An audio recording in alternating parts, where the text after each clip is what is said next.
Yo, so what's up? It's your boy Shane here with Carib Voxx again for another episode of Parlay. And today we have Charlie Sloth in the building. You hear that, Charlie? What's up, man? So my guy, good? Good, man, good. Pleasure having you here. Nah, thanks for having me, my guy. So how's Jamaica been for you so far? I love it here, bro. Damn. I love everything about Jamaica. What's the favorite thing you got so far? In terms of food, let me start with that. probably I had a real nice curry goat yesterday. Was it the day before? I love the food here, man. Mm-hmm. I love the food. That's one of my favorite things. Food. The food, people, yeah, like the culture here, definitely. the weather, of course, and just the feeling. Yeah, being here. There's a certain vibe that it's hard to describe and explain. Like you have to be here, in it, to feel it. It's a feeling more than anything. Do you know what I mean? Yeah. So like in terms of even the music, like how has it been when you like here? Incredible, man. Incredible. I know like you was there yesterday. Yes, yesterday was crazy. Crazy. So many crazy artists. Like everyone was hungry and like just wanted to show what they've got. Do you know what I mean? And just that feeling, that raw feeling of energy and people wanting to prove they're the best. Like that's why I do this. You know what I mean? To showcase artists that have incredible talent that I feel deserve to have a platform where the world can see them. Because that's the thing. That's what freestyle is about. Like, let me see who can spit. Who can really spit. Yeah. It's no hiding. No. In the studio, you've got auto-tune. Yeah. You can take time. Yeah. Like punching, chopping. But when you're there and there's loads of people around you, even more so over Cypher, because the pressure's on. Yeah. Do you know what I mean? And like you can see yesterday, certain artists come through and they had all their man them there. So it was like they're supporters. So when they're spitting, get energy. Yeah, their people's going mad for them. But then there's some people there that came with like 2 or 3 people. Yeah. So like when they're spitting, they're not getting the same reaction. But it's not because they're not as good, because their people ain't there. But then you got to step up another level. Yeah. To be able to cut through. Do you know what I mean? So it's like it just brings the best out of everyone. And yesterday was crazy. Like we've had some of the performances we've had, wild. Like, and we ain't done yet. Do you know what I mean? Obviously, Sean Paul just come through. One take. One take. Just come through, light up. And that's why when you see people like Sean, that's what separates good from great. He turned up 15 minutes early. That's a goal right there. Yeah, go. Turn up 15 minutes early. No messing about. Done his niceties. Chopped it up with man for a minute. Said, run the beat. Yeah. Done his thing. Out. You know what I mean? In, out. But that's why he's got to the level he's got to. Yeah, definitely. Because he's professional. He's on point. It's not a joke to him. Nah. It's serious. Because I was there standing and watching the whole thing, and I'm like, yo, Sean just going off the top of his head. Top of his head. And you could tell. Yeah. You could tell, like, he was just like, this is normal for me. Nah, this ain't nothing I memorized or coming up with. No. Raw, off the top. Off the top. That's crazy. And even like, for this interview, I was like, I know you've been in music for a long time. I watched an interview and they were saying like, from you were like 9 years old, you found like a cassette tape. Yeah, NWA. Yeah, and that's when you fell in. That was it. From that moment, I knew no matter what happened, music would be my life. And nothing else could take the place from music. Nothing. It wasn't even a choice for me. Like that was my mind state. It was like music or nothing. And I didn't care what my role was in music. I just wanted to be a part of it. I just wanted my job to involve music. So I didn't care what job it was. But I've done everything. Everything DJ, you can think of. Producing, even rapping. I'm terrible at that. Man was terrible. But I tried. I tried the thing, you know what I mean? But yeah, everything from editing to filming videos, everything. I've done everything. So and then the DJ thing was the most natural fit. Because that's where it kind of really, that was the start of it for me. When I was young, like in the youth clubs, in the ends, I'd go and I'd spin and everyone would be like, raw. Yeah. That man's good, you know? And I had energy. So when I was on the mic, people were like, no, you're good. So then DJs weren't that cool. So I thought, let me try to be a rapper. Nah, it didn't run. Sure, you got a couple ladies out for the rapping. Yeah, obviously. I've been getting them anyway. But even like at the age of 13, you were probably on the radio already? I was doing, by the time I was like 13, 14, Mm-hmm. I was doing like playing at clubs in my area, like pretending to be 18, getting paid next to nothing. Nothing. You know what I mean? But just me being able to go to the club and show, that was enough for me. That was enough. And then by the time I got to 15, 16, I started doing pirate radio, like illegal radio. And then like by the time I was like, say 18, 19, I was doing like 7 shows on 7 different radio stations. Yeah. Just going in, having to pay my subs, you know what I mean? Playing on the weekends to get the money to pay to go and do my radio. You know what I mean? Let's do it from there. From there.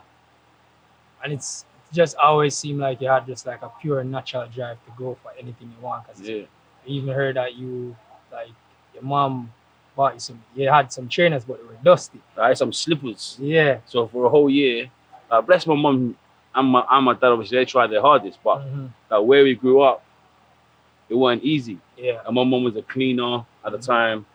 And so I had to, for a whole year, I wore slippers to school, and there was like fake Liverpool slippers.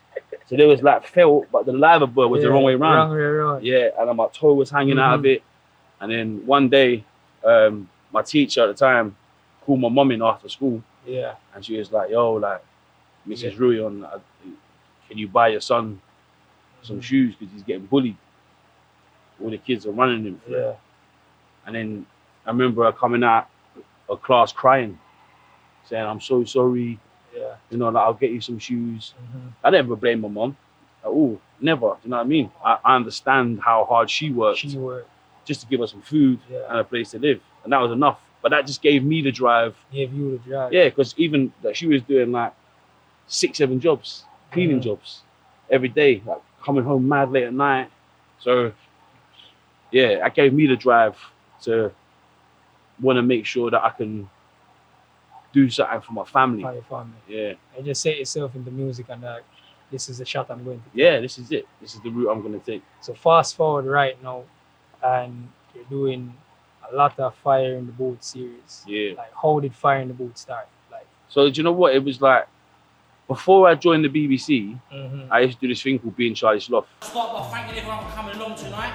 We're at the Black Grave in Tottenham, proper ghetto, son. And we're here to talk about Charlie Boy signing a new deal with 1Extra to do the Friday night hip hop mix show, 1 to 4 in the morning. Like, during that time, I was doing other things online, and I was just like trying to create platforms for artists because I knew all the artists, and I didn't feel there was any platforms that cared about us. Yeah. It was all about the American artists.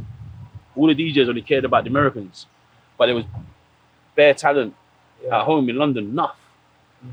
So I just wanted to create something where they could showcase that. So then when I got the job at the BBC, I was like, it's a wrap. Yeah. It's a wrap. So I've done that. Brought Find a Booth onto the BBC.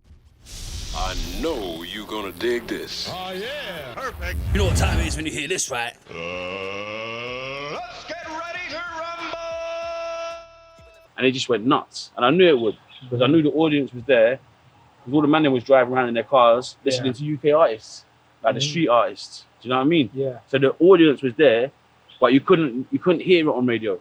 Yeah. It was only mixtapes. It was only CDs. Do you know what I mean? It wasn't even really an online thing then. It was just mixtape CDs in the car. You know what I mean? So I knew everyone was listening to it. Yeah. But there was no real platform showcasing it. So then once I had that opportunity, I knew that it would go nuts.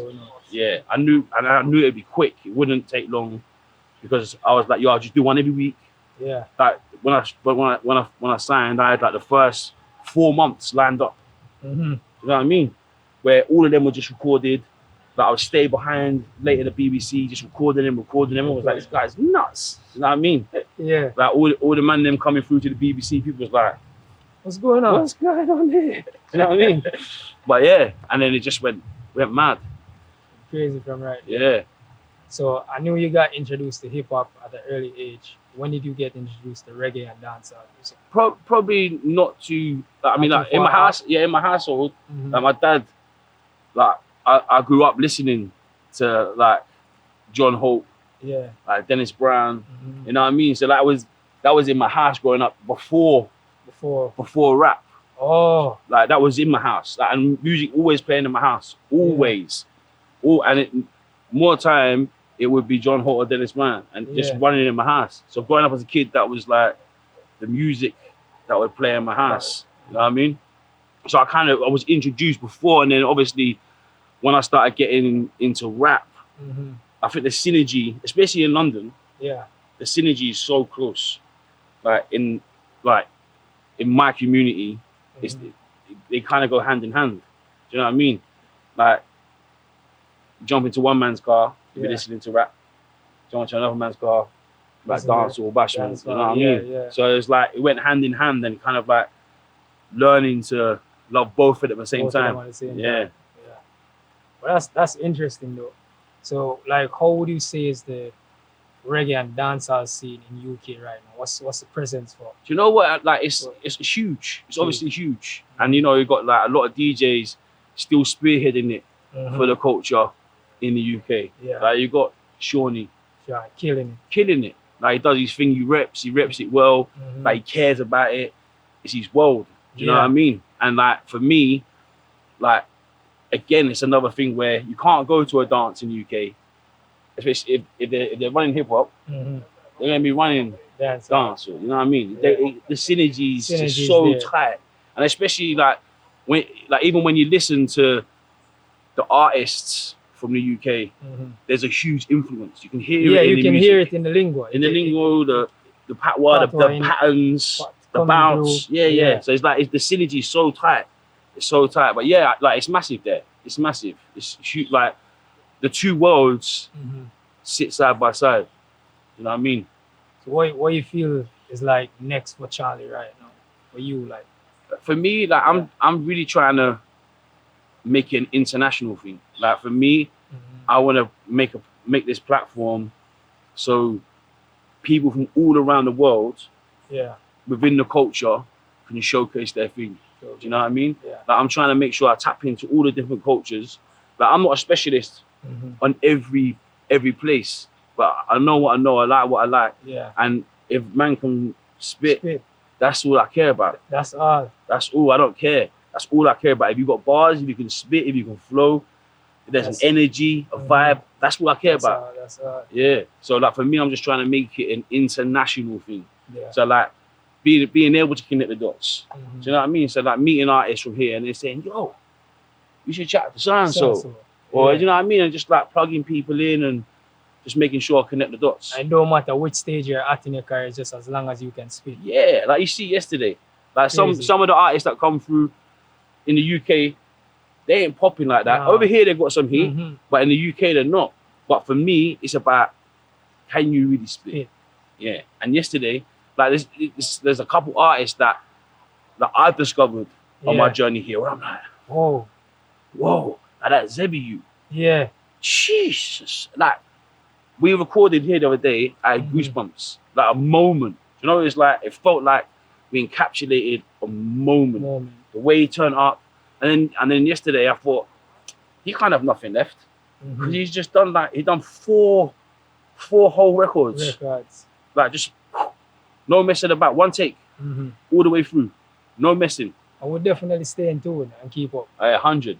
I appreciate you, probably man. even next year, we're gonna see some fresh art, new talents coming up. Make sure we stay connected, man. Just let me know, because obviously you guys put your ear to the street. You know what I mean? All right, so I appreciate you, bro. That's it. Love, man. We out.